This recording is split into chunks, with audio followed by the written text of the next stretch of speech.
Good morning, everybody. Welcome back to this one's For the Girls.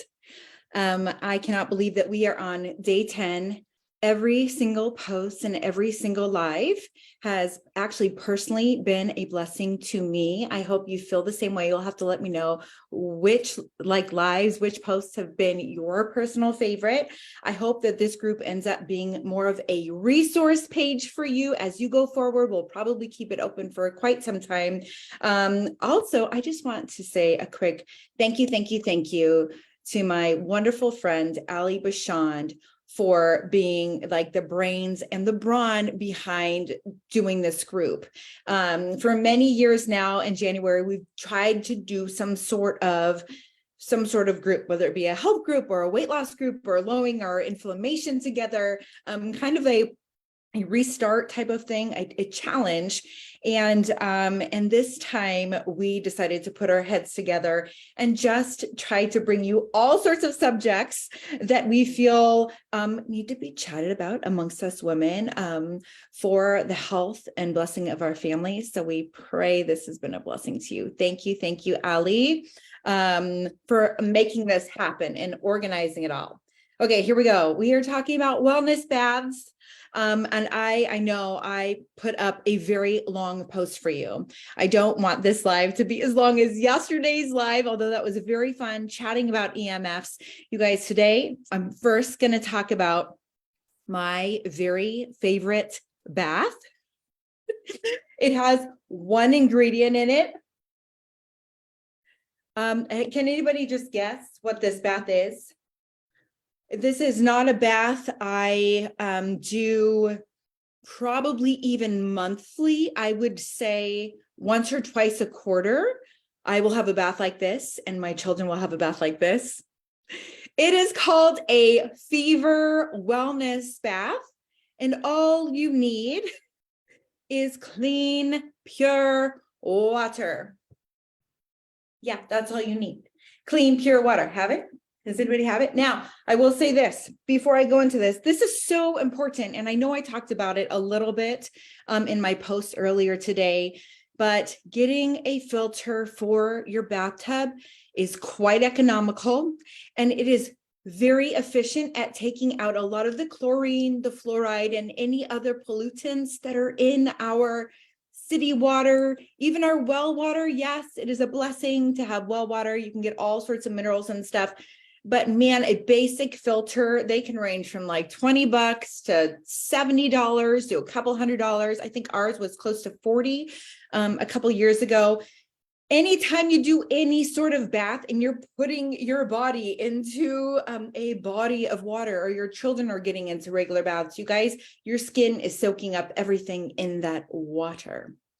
Also, did you know when you heat up water, it causes chlorine and other pollutants that might be in your water to go airborne? And then especially like if you're sick, or let's say you're trying to like boost your immune system, you're trying to lower your stress, the last thing you want to do is fill your bathroom with chlorine and with chemicals. I mean, it kind of takes me back actually to the YMCA when I was a little girl, doing swim lessons. I'm so grateful my parents put me into swim lessons. We were in Southern California. We were at the beach all the time. I became a very strong swimmer. But do you remember the smell of chlorine in the air? You guys, this is also a very good reminder. In the summertime, this was not in my notes. But in the summertime, when your kids are swimming a lot, I know, and I did this all growing up. You go into the pool and your parents are like, nope, you don't have to take a bath tonight. You don't have to take a shower tonight because you went in the pool. And we're all like, yeah. I feel differently about that now. When I became a parent, I was doing my research and I'm like, you know what? A quick rinse off, even if it's with the hose in the backyard, a quick rinse off of that chlorine out of the hair, out of the scalp, out of the body is so wise. That is good. That's like a whole nother post I probably need to make here soon, talking about chlorine, being really, really careful with your children if they have any sort of behavioral issues or focus issues, neurological things happening, low immune system. Be careful with pools. Okay, but fever baths. So in order for you to jump on this bandwagon, obviously you're going to have to be a big fan of fevers. I am a big fan of fevers. I actually have a book here that I pulled up on my screen. I cannot find it right now in my library. It's driving me crazy. We're military and we moved, and a lot of our books, because we're kind of in an in-between rental house right now, a lot of our books are in storage. So this is the book. I wanted to give you the whole thing, the whole name and author. And I'll also put a link down below. If anybody else finds it on Amazon or whatever, feel free to go ahead and do that. It's called The Nourishing Traditions Book of Baby and Child Care. This book is wonderful for anybody who's had like babies ever, who has children, who's planning to have kids. You guys need this like on your shelf. It's one of those, okay? There's a lot in there about the benefits of fever. The authors are Sally Morrill and Tom Cohen, and they're both MDs. Also, I will put down below, just because we're not going to go into fevers and how wonderful they are and how scared to death most parents are of fevers in our culture today, and how sad that is, because fevers are not a bad thing. They were given to us by God, and our brains are actually the ones to say, time to bring on a fever, because we're going to burn off the bacteria, the pathogens, and all these viruses, all this junk. We're going to burn it off, and we're going to do it quickly, efficiently. Let's do it. And then us parents, and even when we have our fevers ourselves, we get to support the body through that fever. Okay. But if you have any questions about fevers, I'll put a PDF down below by Dr. Tenpenny. It's a free PDF. And it is so encouraging, talking about why the body does this, right? What fevers accomplish, how to best support it and make people feel more comfortable through the fever, through the duration of the fever. But fever baths, get this, are for those whose bodies might be immunocompromised, or they might be weak. Maybe it's after a surgery or a season of stress or military moves. You know what I mean? Or maybe just, lots of sickness in the family over time. Sometimes the body can just be tired, and the body might not rev up a fever the way you'd like to see it do in order to deal with a cold, deal with that cough, deal with that bronchitis, whatever. And I will tell you this, it's been very interesting over the years to see my children, because only our first was, I'm going to say it, I'm bringing up vaccinations. Not for very long though here. Only our first had a couple of vaccinations, and we actually detoxed her with detox baths and gave her lots of probiotics and everything. Praise God, because she did have a vaccine reaction that lasted for many, many months. But again, she is fine now, healthy gal. Honestly, the healthiest person in our entire family as it pertains to her body fighting off sickness quickly, right? With our kids, because they're not vaccinated. I believe that this is one blessing that's come out of that. I'm not saying it's the same for every single family, but you will notice that those with strong immune systems, their bodies will kick up a fever fast. It will do its job and it'll get out of town. That has been my kids for, well, I've been a parent now 18 years. And our children, when they get fevers, they do their jobs. We had one sickness actually, goodness, was this at the beginning of December, where we had higher fevers than I've ever seen, and it took longer, and we had to change up some of our alternative care, but that's a different story. So if you want to kind of bring on a gentle artificial fever because you're fighting something, or one of your children is fighting something, by the way, you have to be more careful with young children when you bring on a fever. I would be more apt to leave that to like preschool age and up. And even then, like, you're probably in the bath with them. Okay. The number one thing you want to do is you want to make the bath temperature the right temperature. You want it to be very, very warm. You're going to need to have an oral thermometer with you, right? Because you're going to want to be able to take the temperature of yourself or your child while you are in this warm bath. And you're going to want your temperature to reach 101. Now, 101 degrees Fahrenheit is a low working fever. You can get the job done. Okay. So after you reach this temperature of around 101, by the way, tell me if you've ever done this before. Okay. We have done these many times throughout the years. After you hit that temperature of 101, I will put these instructions too up above in the text box after I'm done. You want to stay in the bath for 20 minutes more. You also want to be very, very aware of your body, because if you feel like you're getting too hot and too uncomfortable, then it's time to get out. Okay. So your goal is to keep your body temperature at 101 for a full 20 minutes. But let me just tell you that less time is also beneficial if you are not used to this. Okay. You may experience some heavy sweating by the time your body reaches 101. Especially if you're using ginger in your bath or if you're sipping on some ginger tea. I suggest from my research over the last 18 years, truly, well, and I have to say, I did baths like this in my early 20s too, so it's been much longer than that. However, you don't want to be really sipping anything too hot when you're going through this fever bath thing. You want tepid water to sip on, tepid electrolytes to sip on. Even if you make yourself like some ginger tea, which is so anti-inflammatory, antiviral, all the wonderful things, like if you're fighting sickness, to be like, to put in your bath, yes, but to drink, you want it to be tepid. So cool it off before you drink it. You don't want to be drinking ice water, even though I know like when you're in a hot bath, like sometimes you're just like, I need refreshments from my palate, from my mouth. No, that ice water is going to stress your digestive tract, and that's going to potentially also interfere with your body trying to detox, trying to heal, and trying to, talking about, fever baths, stimulate a higher temperature in your body. So here's the next thing that you would do. And this is so different than a detox bath, so different than like a nourishing magnesium bath.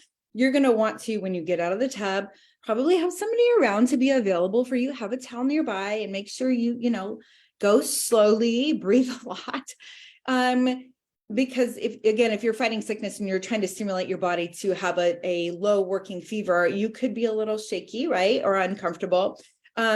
Dry yourself off gently and cover yourself up quickly. Pull on your wool socks, have all that stuff ready before you even get in the bath. Wrap yourself up in blankets and get into bed right away. And have people come, or do it yourself. Us mamas, we just take care of it. Grab an extra quilt, wrap yourself up, and yes, you will be sweating and you're in bed. You know what I've done in the past? Because I'm lazy like this. Who wants to change the whole bed through times like this?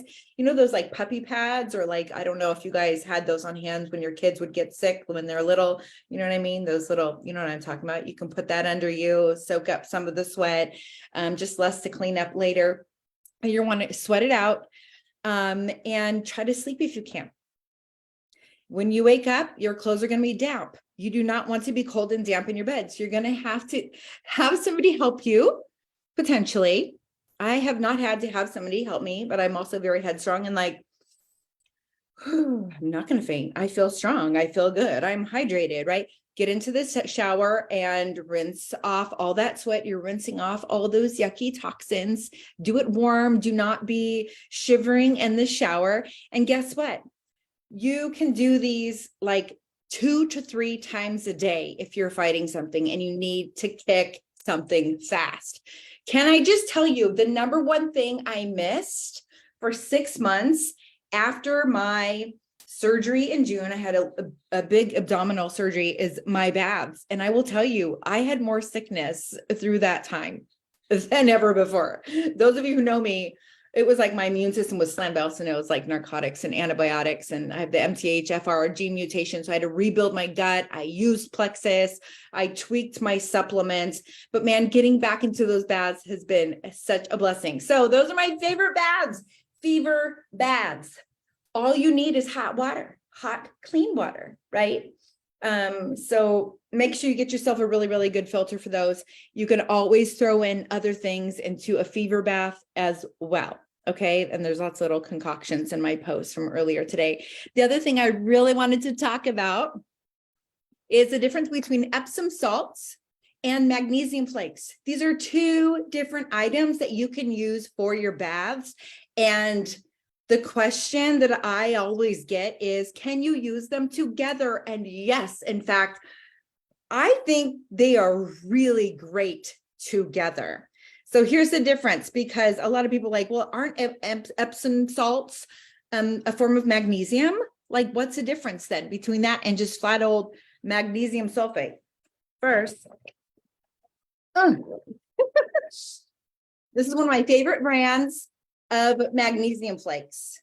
Okay, just wanted to show it on here. Ancient Minerals. I literally get subscribe and save to my house because it's cheaper and because I take like 2 of these a week. At least one bath, I will take a pure magnesium bath, and I'll tell you why soon, because I love magnesium flakes. Okay, and this is another really good brand. It's been less pricey on Amazon, and I love it. It's by the brand Magnum Solus, and it's called the Dead Sea Salt. It's magnesium bath flakes. This is the package I'm on right now, and I have like 2 more in my bathroom. Also, this is a really good brand of Dead Sea bath salts. So as you'll see in the post from earlier today, I talked about adding salts, and this one is just so beautiful. It's just flat out Dead Sea salts. And of course, there's going to be all sorts of minerals in here, including magnesium. So this is a fun little add-on on top of Epsom salts if you're doing a baking soda bath, what have you. But so Epsom salts aren't actually a salt. They are magnesium sulfate. That is one form of magnesium, okay? And Epsom salts, they are usually sourced from like naturally occurring springs, or they often are sourced and created from synthetic materials. So probably don't buy your Epsom salts from Walmart unless somehow one of you knows the origin of how that, Epsom salt was created. I know.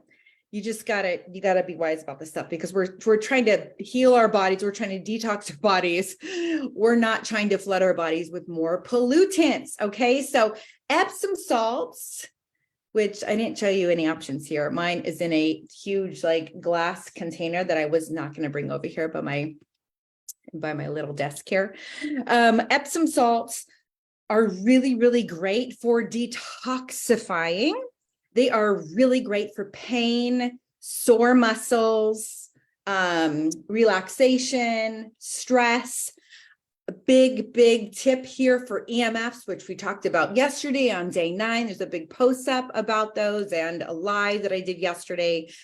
Detoxing from EMFs is so important. And one of the ways that we can do that, I probably should have mentioned it yesterday, is getting into regular baths. And you can add Epsom salts as well as a couple of cups of baking soda. Make sure it's aluminum-free baking soda. Last time I checked, Arm & Hammer, the big bags you can buy at Costco, boo, such a bummer because it's so cheap that way. Has aluminum in it. Don't soak in that. Nope. It's good for like cleaning your fridge or whatever, but definitely don't soak in the Arm & Hammer baking soda. Baking soda is incredible to put into your bath with Epsom salts after, especially like a plane trip, because you're getting like all the Wi-Fi and the EMFs and the plane and the signals and the going through security, just so many EMFs. It is a great detox post travel. I love to do just that. But I also love to do nourishing baths which that's where these magnesium flakes come into play. Okay. This is how I want you to think about the difference between Epsom salts, which is magnesium sulfate, and magnesium flakes, which are magnesium chloride. Epsom salts, detox, pull out the yuck, right? And help with sore muscles and pain. Magnesium flakes are for nourishing the body, bringing minerals back in. Okay, so that's what we're going to talk about next, is why, if you had to choose, I don't know if you could choose, because we do need to detoxify people.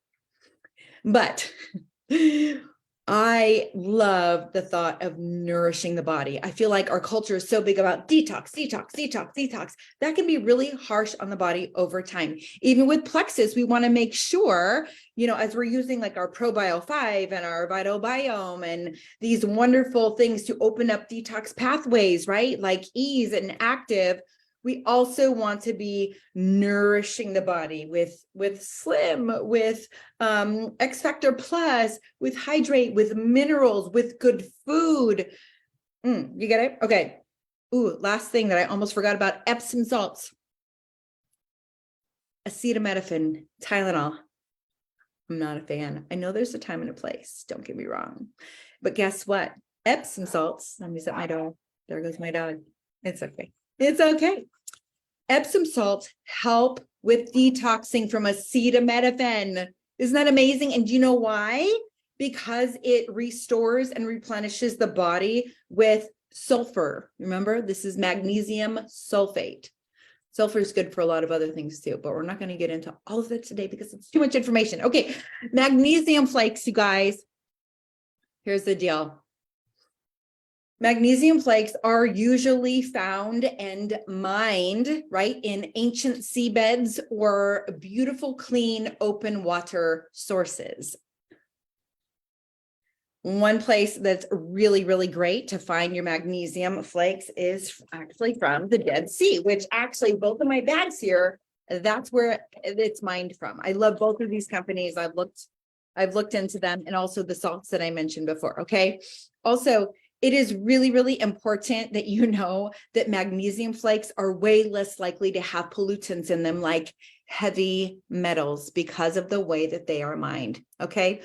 Magnesium flakes are also, remember I said they're nourishing to the body. They are so supportive and incredible for the autonomic, or some might say the autonomic nervous system. You guys, that is all things stress, anxiety, depression, even focus, the fight or flight response that we have, PTSD, things that might disrupt our sleep, past trauma, all of that physiologically that's happening in our gut and in our brain. Oh my goodness, magnesium flakes are wonderful for that. Magnesium flakes are so lovely for children to soak in before bed. You want the most amazing sleep of your life. Balance your blood sugars. Take your probiotic and your omega together at night. I take ProBio 5 and Mega X. I also switch on and off between Mega X and fermented cod liver oil because I'm healing another cavity. Again, that's like a whole another broadcast for you, right? There goes my dog again. But you guys, what was I saying? The dog just barked and then I was just out to lunch. Oh, for the most amazing sleep of your life. The probiotic and the omega together, and a lovely magnesium bath. Also, there's lots of ways to take magnesium, right? There's magnesium lotions. I have some I love. I'm a fan of magnesium. Okay, quick tips here. So if you feel like your body doesn't respond really well to Epsom salt baths, like you don't feel well afterwards, or you even might feel a little bit sick, try bentonite clay instead. It is so lovely and gentle for detoxifying the system. I did that with my baby Lou, and we were detoxifying her of some vaccinations that caused some yucky symptoms in her when she was a baby. Also, if you find that you're at all sensitive to magnesium flakes, there aren't a lot of people like this, but I have met a few, and guess what? It usually means if you're sensitive to magnesium flakes, that means you're sensitive to the magnesium chloride that's being absorbed into your body. It's most likely because you're low in other minerals, which, let's face it, they are saying most of the population is. You're probably low in healthy sodium and low in potassium. So up those potassium-rich foods. Think about adding in some sort of mineral drink or supplement. I love Trace Minerals. It's on Amazon. We love Hydrate. from Plexus. We love Superior electrolytes. We like swap out all these different products in our home to kind of get the best of the best, and enjoy. I will put links for some of my favorite goodies down below. Do the subscribe and save because it saves you some money. Literally, that's like what I asked for Christmas. I'm like, can I have more magnesium flakes and stuff for my baths? Okay, God bless you all. Let me know if you have any questions. How long did we went another 30 minutes today? I'm sorry, just so much information, so much fun. Okay, have a great day. Can't wait to hear your thoughts on all this. Hit me up with questions. I'll be popping in later, and hope you get in a good bath today, or I don't know, the weekend's coming. How about a Saturday night bath?